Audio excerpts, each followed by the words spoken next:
किमन्य शास्त्र विस्तार ही, गीता को ही सुगीता कर लो, अन्य शास्त्रों के विस्तार की क्या जरूरत है।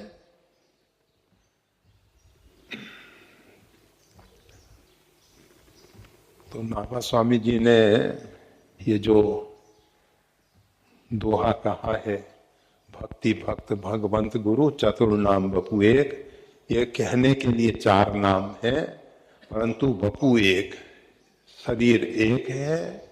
और वो चाहे हम उसको परमात्मा के स्वरूप में देख लें, संत के स्वरूप में देख लें, गुरु के स्वरूप में देख लें, भक्ति के स्वरूप में देख लें। कहो कि भक्ति का स्वरूप कैसे देख लें? भक्ति का जीवन स्वरूप संत है। संतों में भक्ति का जीवन स्वरूप दिखाई देता है। जिस प्रकार से गुरु भरद्वाज जी ने कहा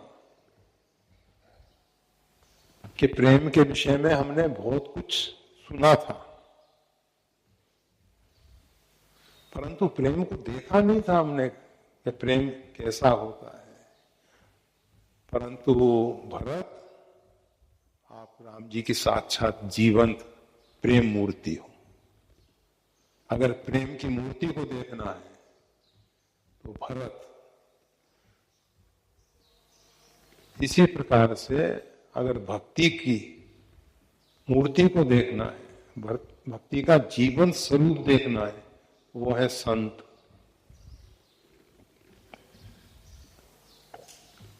तीन के पद बंधन, तीन मतलब इन चारों के पद बंधन करने से नासई विघ्न अनेक, सम्यक प्रकार के विघ्न, अनेक नहीं, सम्यक प्रकार के विघ्न नष्ट हो जाते हैं। एक प्रकार का विघ्न नष्ट नहीं होता है।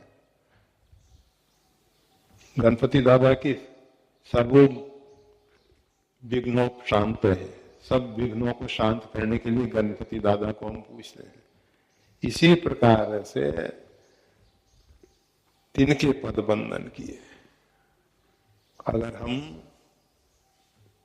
इन चारों के पद बंधन कर रहे हैं, चारों को एक में देखते हुए, एक बपू देखते हुए, एक शरीर देखते हुए, एक दूसरे से भिन्न न देखते हुए, जैसे शरीर के अंग अलग अलग हैं, शरीर